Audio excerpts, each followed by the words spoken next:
and welcome. This is Garima, your host, and joining me on the Dais today is Britney Palmer, Business Development Manager at NOV. I'm so pleased to have you here with me, Britney, today. Thank you so much for joining me.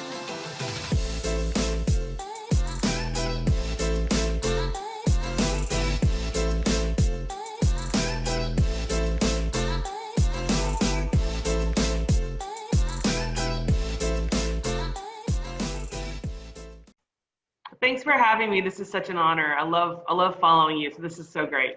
Same here, Britney. I've been following all your shows. You're such an inspiring person. And I love the energy that you bring on the table. Your smile is so infectious and your passion for the industry is so visible. I really admire you a lot. And I'm so happy that I got a chance to connect with you today. And thank you once again. Well, thanks for having me. I'm glad to be here. Britney, let's begin with your story. What has been your unique why behind joining the oil and gas industry? What inspired you? Oh gosh, that's like a loaded question. It's such a magical industry, and I've had a family that's been in it since I was a kid. And Wow. My background's in sales. That's what I've always done post undergrad. And I was in the middle of graduate school getting my MBA, and I was ready to make that big shift into an industry that I knew was sustainable and that was exciting, and kind of reached out to your people, like the people in your life when you have a question to make a change of a big change in your life, and you talk to people, and everything kept pointing to oil and gas, to the energy industry. And so I took a leap of faith about 10 years ago. And I joined a wonderful company called Baker Hughes, and I went through a management leadership development program with them. It was just shy of a year. And let me tell you, I came into this industry, I didn't even know what casing was. I didn't know anything. And, but I knew sales, and I knew people. I knew how to connect with people. So it was just like a match made in heaven. I really enjoyed learning what we do underneath the surface of the ground, and how it really is magical that we can put a drill bit exactly where we want, miles away from us, and extract something out of the ground. And to me, that was just so cool and fascinating. My husband's in aerospace. He does that up in space. I do it underneath the ground. So anyways, but that's what really brought me into the oil and gas industry, was family and people and others who just kind of navigated that for me. And I'm really glad to be here. Right. And Britney, I'm also a bit curious to learn about your life before joining oil and gas, and how has that really shaped you into the individual you are today? Yeah. So I'm from a family of 4 kids, so it's always been crazy and loud and a lot of extroverted people in my life. And so I always knew that working with people was something that I was going to do, and sales was just that natural path for me. Right. Ever since I was 16, since I could work, I've been doing sales. And so I worked in several industries. I worked in the hospitality industry at some very large hotel resorts and convention centers. I worked in the golf industry. Oh my gosh, that was so fun. I worked in the restaurant industry, helping design restaurants and selling service equipment and kitchen stuff. So I did a couple other industries, but all in the sales side, and just really learning my, like the thing that you can do is connect with people, and everyone wants to connect. Everyone has some desire to connect on some level. And I was just able to have some really great mentors, have some really great leaders, just help navigate how can I continually improve on that. And so, those 10 years prior to joining the oil and gas industry, I was able to, just grow that part of my life. And I'm really thankful for it. And now it's just kind of skyrocketed in the last 10 years. And so it's sales is always, it's in my blood. It's Right. Yeah. Britney, help me understand, what is your idea of business development? What is salesmanship for you? So for me, it's 2 parts. There's that acquisition side of it. That's the hunter side, to go out, get the customer, the client, the kill. And then there's the other side of it, the maintenance part of it, the account management, really growing the account, upselling, and just continuing that relationship. And as a business development manager, I think we kind of wear both of those hats, especially here at NOV. Me personally, I am that acquisition hunter person. That is my jam. That is what I love to do. And, you know, I love to get my laser pointer out and I focus and I go in and I get that kill. And then we have a great operation. The way the oil and gas industry is set up, you have a sales team and you have your operations team. So your sales team goes out and acquires the business, sells your product and service, and then you have your operations team who goes out and executes it. And so it's really nice to be able to focus a lot on that hunter aspect and the acquisition part. And then we have just such a stellar operations team here at NOV that can go out and execute the product and service that we sold. So there is a little bit of that maintenance part in continuing that relationship with the customer, which I always love and enjoy, and learning more about their business and what their needs are and how we can continue to grow and make them, just more effective and efficient in their business. But, the role of that business development manager here is just really wearing both of those hats and continually just growing business and growing market share. Right. And now if we talk about the current pandemic, it has dramatically affected the oil and gas industry. How would you say that it has impacted your department? And in what ways are you combating this challenge? Oh my gosh, can you believe it's been 6 months? I mean, it's crazy 6 months ago to think that this all started. Our traditional sales environment was, we would meet with customers in their offices or at lunches or at a networking event or golf. We would go out and connect with them face to face in person. And it was overnight that was taken away from us. And so, we're all secluded to our homes now.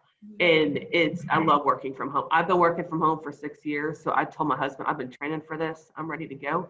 But the face-to-face connection was gone. And the way we communicate is by a phone call or an email. And that's what went through my mind was going, there's so many amazing salespeople and they're all going to be contacting that same drilling engineer or completion engineer or field super operation advisor, field ops. And, how can I be different? How can I connect on a level that is still trying to get that face-to-face connection? And because when you have face-to-face, there's just such a deeper level of trust, a deeper level of understanding, and the ability to fully have other people open up and talk to them. I mean, you and I'm more willing to open up to you now than I was if it was on a phone call. So I got creative and I said, I'm going to create some fun videos in my backyard. It's nice outside, as in, some trees and sunshine. Let's have a nice background. So I started creating some fun videos outside called Drill, and I named the channel Drill Baby Drill. I just think it's kind of fun and cheesy, but I'm also, hey, it's trying to be inspiring to keep people to keep drilling. Let's keep going. As the rig count was falling down, let's keep the positivity going.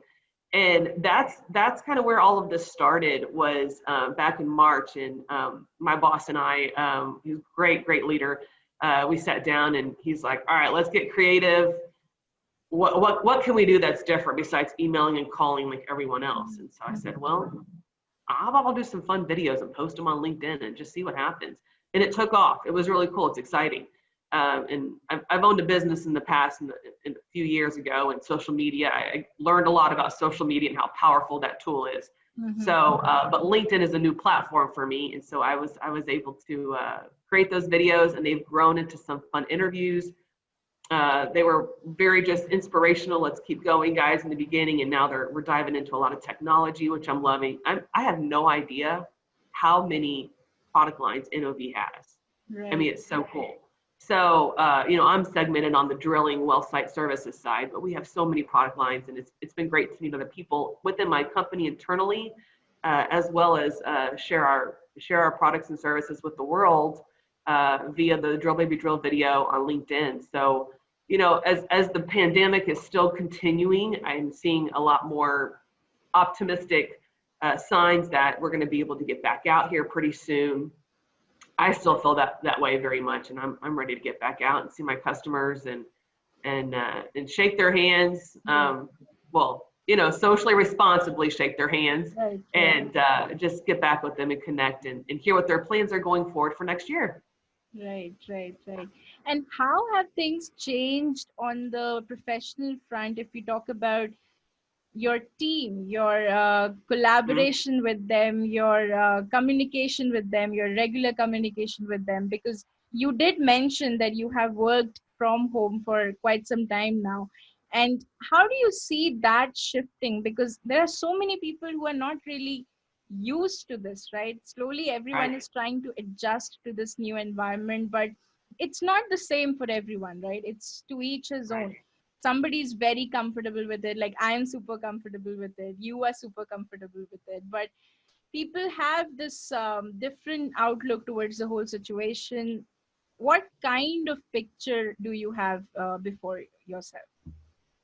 Yeah, so working from home is, to me, it's a luxury and it's great. You can kind of, I mean, you're in your comfort zone, right? Right, And you're not having to spend extra time commuting or traveling or the stress of that. So a lot of people can get very compliant, complacent, and just kind of lazy. And I have learned prior to this pandemic of working from home that you can't, you got to get up, us women got to get to do our hair and makeup. And, you kind of got to get your day going and then dive into it. Have a quiet area, have a place that you can really focus and connect and take breaks when you need to. And so I personally love working from home. I don't think I would ever change it if I had a choice. It's great. But something really cool with my team at NOV is mm-hmm. my manager started a coffee talk every morning at 9 a.m. Wow. And we have to be video chat. So it's not even an option. Mm-hmm. I mean, if you're in the car driving to go do something, obviously don't be on your video, or if your kids are at home and they're screaming in the background or something. But it's been really cool because I have some colleagues in other parts of the country I had never met. So Right. it was nice to connect with them via face to face. And we do it 30 minutes every morning from 9 to 9:30, and it's a moment for us to connect. We can talk business, we can talk about what are you going to grill this weekend, or what are your plans with the family. And it's just an awesome time for us to connect as a team. But also, if you have a question about an account, or one of your teammates has worked with them in the past and now they're your account, hey, give me the intel on that. what Right, right, who, what is this person really like? Or how should I navigate this next conversation? So right. it's been great to be able to increase our teamwork, actually. So Mhm. I feel that we are able to kind of spit ideas off of each other and learn from each other's failures and learn from each other's successes and just really grow. And our team is, I mean, I can't speak for all the teams at NOV, but we're really close. We're really like tight with each other. And I love that. And we're very supportive of each other, whether it's professionally or personally. And it's just forced us to see each other more often and communicate more often. So, working from home is it's not for everyone, but I think a lot of people are becoming more open to it and enjoying it and having the realization that you're having a better work-life balance. And at the end of the Right, day, that creates a lot of happiness and it creates a lot of connection with people. And right. so, but yeah, I love our team. We're fun. I mean, I can't tell you I closed any business without them. It's completely, every new piece of business we've won has been a team effort, and just really thankful for them. Yeah. That's wonderful. And there's so many things I'm sure that are happening beyond the sales, right? Yeah. And that is something you really touched upon in one of your recent articles. I absolutely loved reading that. And I would like you to touch more upon that subject for our viewers to gain an insight into what it was actually about. Yeah, so our marketing team here at NOV kind of started to see my videos trending on LinkedIn and dove a little bit deeper into what is this, who is she, and what is she doing? And so we had some conversations with the marketing team, and we were able to write that great article, and I'm very proud of it, and I'm very thankful for it. But to kind of backtrack a little bit, where it all started is my husband and I moved here from Mm-hmm. Denver, Colorado. We're both Texans. Let's get Mm-hmm. that Mm-hmm. clear. We're both from Texas. And about a little over a year ago, we decided it was time to get back home. You know, we're growing our family, and that's just where our roots are. And so we came back. But in Denver, Colorado, I had taken a step out of oil and gas for just a few years, and I opened up a boutique fitness studio, and it was a great success. I loved it. A great profitable business. It was so fun. But that specific type of business, you're the face of it, and so when you're not geographically there anymore, the best thing to do is to sell it. And so that's what we did. We decided, should we manage it from Texas or sell it? And I said, let's sell it, and I can dive back into oil and gas. I really miss it, and I really love it. So that's kind of where the history is. So when you're reading the article, you kind of understand that's kind of the background of where it all happened. But in that business, it was so community focused, and it was so incredible journey about learning about connections. And when you're opening a business as an owner or as a manager leading a team, you're all thinking all profitability. How can we make more money, grow market share? How can we increase revenue, increase our profit margins? I mean, these are the things that are all going through your mind. And so that's the direction I was going, and I had to take a step back and say, those things can't happen unless you have an incredible team, you invest in your team, and you connect with others in whatever your product and service is. You really that has to be what you really focus on. And that's creating a remarkable experience or a remarkable product. And so I shifted my focus a lot throughout that process. And that's what we talk a lot about in this article, is that it's not all about the numbers. Don't get me wrong. Those are something that you do need to understand and focus. But when you have an incredible team who is well-trained, who understands what your product and service is, that's your number one asset, are your people. And having them show up every day in a remarkable way. And when I say something's remarkable, it's something that can be marked upon. Someone's going to talk about it. Someone's going to post about it. Someone is going to pull their phone up and write something down about it because they want to remember it, And so you can't just show up and I'll just get through today and we'll figure it out. You've got to be remarkable every time. Leave that stuff at the door and show up and be amazing. So I really took that shift in my focus, and it really just did amazing things for my business and my team in our community. And so learning those tools and learning that thought process of shifting away from all the numbers into really cultivating a tribe in your team and growing them, and not just your team, but your customers as well. Listening to them. I was able to take those skills into this role here at NOV. And so having worked in the oil and gas industry, taking a step out of it and then coming back into it with these new skills, I really feel has separated me from where I was before, and has helped me with a lot of success in closing new business, building trust with clients, and just even with a new team and a new company. So you have to really understand that it's all about connection, and everyone wants to connect on some level. Some people don't want to connect a lot, some people want to connect a little, but you got to find out what their connection is. And it could be just 100% technical, professional focused, or it could be a little bit more personal and understanding that they have similarities in their life that you have in yours, and there's a huge connection there, and then trust is built, and then you get into the business. I was telling a buddy of mine, a colleague of mine about a week ago, I said, when I meet with customers and talk to them, I'm not trying to sell them something all the time. I'm just trying to hang out and get to know them as if they're my friend. And that takes time, and that takes energy and focus and listening and building their trust. And then, oh, you want to talk business? Yeah, okay, so I work for this company, and this is what I do, and this is what we sell, and this is how we can help your business. But that's not really what I go into business with, into my meetings with. I'm kind of like, hey, let's just hang out and get to know each other. And so it's finding that connection and then going from there. Sorry, I went off there. I kind of rambled there, but that's kind of what the article's about. So make sure you guys listening, check it out, read it. Yes. I will definitely share the link after the conversation. Great. And also, there is this aspect, Brittany, that in the current environment, as we are discussing this issue, selling is not easy. companies are having a hard time, and it's a difficult choice to make, to invest in something right now, right? And what would you really tell the business people out there? What should they really focus upon during this time? Because it's not about the numbers right now, right? It's a completely different terrain, and we really don't know how things will evolve. And in this context, we cannot just keep on stressing about the facts and statistics and how things will go in business, but what should they really really focus upon? Listening to your customers. And I think that's more important now than ever.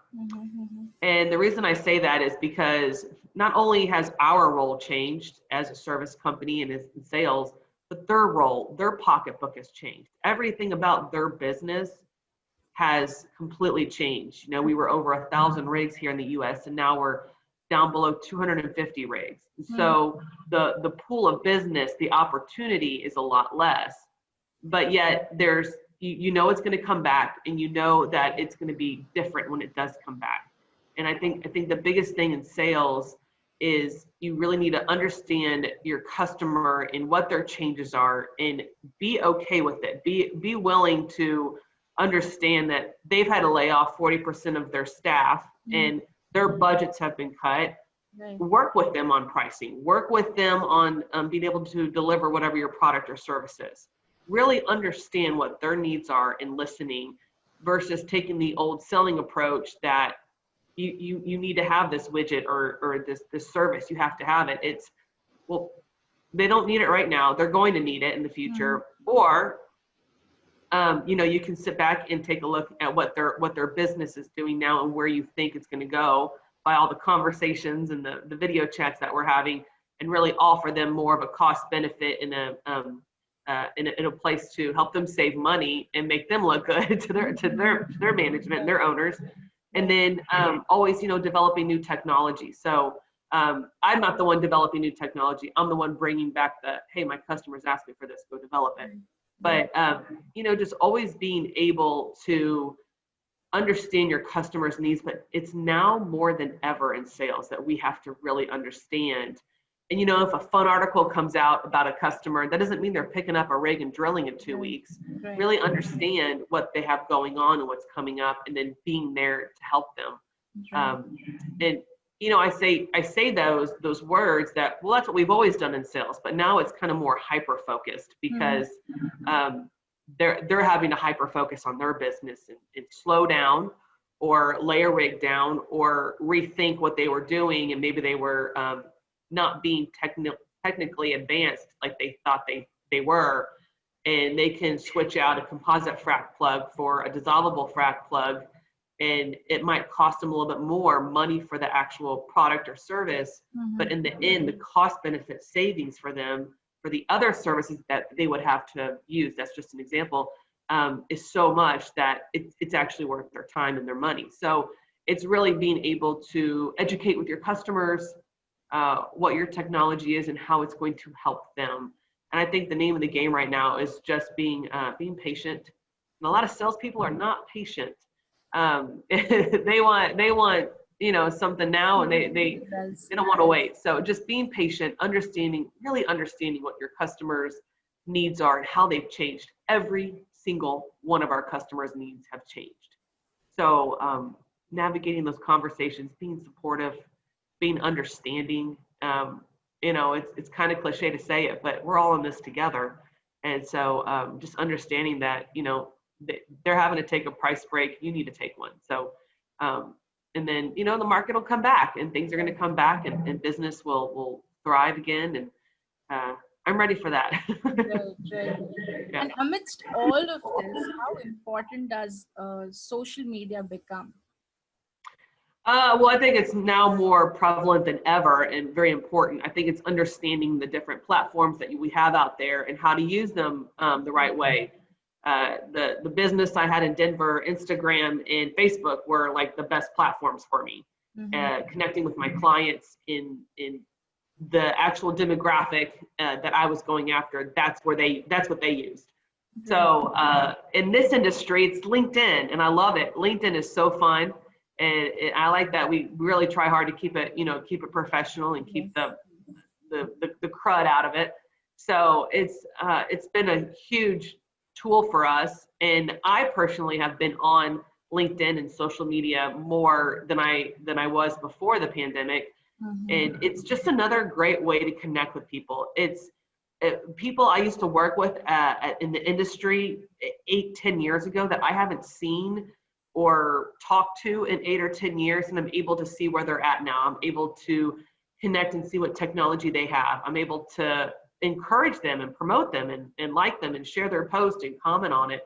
And to me, it's more of an encouraging way for us to stay connected. There are some people that take the other route, but I really focus on the positive ones. And it's really cool to see other people in the world, not just here on the U.S. land. I got to meet you. Yes. So I love social media. I think it's great. I think people need to respect the tool of what it is, but it's been great. It's allowed NOV to really blast out and really communicate and really share with the world who we are and what we have, and that we're not going anywhere. Right. So I love it. Right. And Brittany, we talk a lot about COVID-19 and how everyone is looking at this crisis, and everyone has their own perspective. But I want to understand from you, according to you, what do you think is here to stay, and what would go beyond COVID-19? What would really make an impact after all of this is over? Oh my gosh, I feel like I gotta put my doctor hat on right now. I think it's the normal is going to be a little bit different than what it was for that we all knew before all of this. I think we're all going to be more respectful of people in terms of not being too much in their space, and understanding if they don't feel well, to really respect that. I think that we're all going to be a little bit kinder to each other in just how we do business, and not be so rushed and hustled and stressed, and just be a little bit more relaxed, which I think we can all use. I know I can. And that it's just to be kinder to each other. And I think it's been a nice moment for us to slow down and take a deep breath for a second, and maybe reconnect with our loved ones and our family and our friends. And if we can just take that joy and take that ability to really appreciate life, and when we go back into it, and the new normal is going to look different. We might not be able to meet with as many customers as we used to, but I think we're going to get back to somewhat of being able to do that again. I really do. So I think that we're just going to have to be a little bit more flexible and be a little bit more generous and kinder to each other. But I'm already starting to see that, when I go to the grocery store or something, or go to Chick-fil-A to get food, everyone's kind, they're thankful, they're happy that you're there. And you have to look at it. It's been an awful situation to go through, but I think there's so much positivity that's come out of it, and so much more friendships and more love for each other. And I'm thankful for that. Right, right. And to all the young people out there, what would you tell them? Because for them, a lot has been going on, right? It's pretty overwhelming for them if they are trying to pursue a career in the industry. Probably these are not the golden times, right? And they are very apprehensive. What would you tell them to focus upon? And most importantly, why should they pursue a career in business development in oil and gas? Yeah. Well, oh my gosh, that's a good question.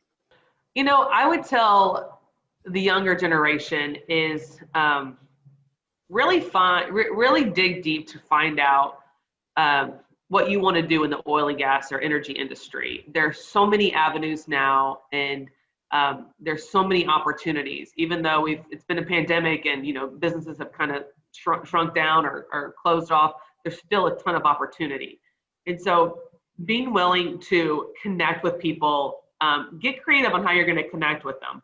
You can't just go to a happy hour at 5 o'clock on a Thursday and meet 20 new contacts. you're Right. going to have to get on LinkedIn. You're going to have to find a way to get them on the phone or email or a video chat. So really focus on connecting with others. And then try to find someone who can be a mentor to you. I've had a wonderful mentor. Her name is Lisa, and she has really helped me navigate the last 10 years in my oil and gas industry. And I don't go to everything with her, but I go to her for the big stuff and for the big questions and the big issues I go through. And it's really been life changing. So I really encourage the younger generation to find that mentor. I'm available if anyone needs anything. Yes, yes. And just understanding the challenges that are going to come up in this industry, how cyclical it is, and how you survive through all those cycles, and how you come out and thrive from it. But don't. My biggest thing is don't give up. Be willing to fail. I'm in sales and business development. I don't win everything. I lose a lot of work. I didn't connect with the customer. Someone had better pricing. There's so many reasons why I didn't win that piece of work, but I learned from that and I move on and I grow. And so just being willing to fail. And I think a lot of the younger generation is scared to fail. And it's not a bad thing. You're being vulnerable and you're being courageous. And when you do have something come up that you don't succeed at or win at, learn from it and don't make that mistake again, or don't make that situation happen again. So I really want to encourage the younger folks out there to be willing to fail, be willing to step out, be willing to get crazy and create some random drill baby drill video for yourself. Yes. Do something out of your comfort zone, because the only thing that's ever constant is change. And if you're not changing and growing, you're going to be in the back seat and you're never going to get your career off. So definitely be willing to fail, be courageous, get out there, be vulnerable, find a good mentor, find a leader that gets the industry, that can help navigate it for you. And that can be opening up doors for interviews for you. That could be, how do I handle this conversation with this person? This happened. Or I'm really trying to close this business and this is what I've done these steps and I just don't know if it's going to happen. Help me pull a new trick out of my hat. What can I do? Having those people to connect with and help give you advice and share with you has been tremendous for me. And I hope that younger generation can understand that you're not alone in this industry or in this type of role as business development. You do have a team, you do have support. And another thing is, when you go work for a company, understand the culture as much as possible before you get there. Understand your manager as much as possible, and get to know the team. There's nothing wrong with chatting with other people to kind of get their side of it before you join. And I love at NOV, our team right now is just so collaborative and we're so in sync with each other. And it's just been a joy to work with them. I enjoy getting up every day to go to work. And I've been in other roles in other companies where that wasn't the case. And don't waste your time. Go find a company that sees your value and that appreciates you. And that just goes a long way. And to everyone who's listening to us right now, the next step would be to connect with Britney if you're not already connected with her on LinkedIn, because you really need to understand the content she has been posting and the message that she has there for everyone. That is stuff worth taking home. How would you describe your journey being a woman in the oil and gas industry and also being a business development manager? Because you are owning both the hats so well. So how do you explain that? Oh my gosh, it's been quite a journey being a female in the oil and gas industry, and it's challenging. We have our challenges. It is male dominated. That's what it's always been, and you have to be willing to understand that to begin with as a female, but also know that you're equal to them, to men, and you're not superior, but you are equal, and they need to respect you. And I've learned to know that not everyone's going to like me, and I'm okay with that, but they all do need to respect you as a woman. And so, but understanding that men are typically more out in the field on the rigs doing the manual labor, and understanding that's where our industry came from. So it's not that it's just because men used to always work, it's because of the physical labor that it used to be in. And myself, I've done years of field training to understand what they do, what men do out in the field on a rig or a frac job or out in the production side of it, and really understanding what they do and being able to be respectful of what they've done for us in the industry.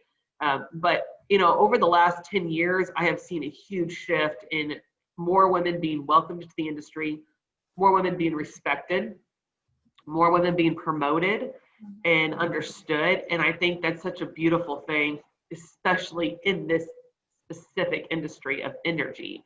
Right. And I encourage other women out there, young women, older women, if this is something that you're passionate about or that you really want to dive into, go for it. Just know that you kind of have to have a little bit thicker skin, and that it's not, my company in Denver was all women and my main clientele focus was women. And so it's completely different in this industry. And I like both sides. I like both aspects of, working with all women and then working with predominantly a male team. But, just, I think the whole biggest thing is respect. I respect them as a male, and they need to respect me as a female, and it works out great. So we do have our challenges. I think we always will. But I think we're overcoming those every single day, month, and year. And the industry it's been very kind to me, and I'm very thankful for that. So, yeah. So you would say that men in the industry are welcoming. They have a very empathetic and welcoming approach towards the women in the industry, or even Yeah. the younger women who want to pursue a career in the industry, right? Absolutely. Yeah. I think the younger, the older generation are much more open to it and much more welcoming to it. And, they're willing to go play golf with you. They're willing to go to lunches with you or hear a presentation from you. It doesn't matter that you're a woman anymore. And it's also nice to see, I'm on the service company side of it, but it's also nice to see women in engineering roles on the operator side. There's more women coming in. So it's exciting. It's just been such a male dominant focused industry, and we're starting to see the shift. And I just encourage other women that are, well, I want to go into that industry, but because my dad did that, or my brother worked there, or it's just something that they're connected to, but they don't know how to because they're women. Block that barrier down, knock that wall down, like go into it. You will be successful. You will have, it's like any other industry. You're gonna have to try and just push harder through it. So yeah, I'm thankful to be here. I don't feel like I'm going anywhere. Right. That's wonderful. That's really wonderful. And Brittany, on this note, what is your final message for the oil and gas community, for the business development managers, executives, and everyone, actually everyone in the community out there? What is your message for them? Because as you said, we are all in it together, and we Yeah. will get through this. What would you tell them? All right. So my message to everyone is really going to be stay focused, stay positive, and stay optimistic. Our not just our industry, but our economy, is hurting right now, but it's going to come back. We're stronger. We're strong. I love the hashtag energy strong, and I use it a lot in my posts. But just be willing to step out of your comfort zone. Be willing to try something new, whether that's selling a new product line, whether that's going to go work for a new company, whether that's switching from selling or working in completions to going to the drilling side. Understanding that your value is appreciated and your value is worth something. And if you have been laid off, or if you've lost your job in any way, know that you still got to hustle, and there's still opportunities out there. And this industry is truly magical. What we do is magical. It is the lifeblood of America, of the world. I mean, we are built around hydrocarbons. In everything that we have in our house and that we wear is made from a hydrocarbon, and the fuel that we put in our cars and our airplanes are made from it.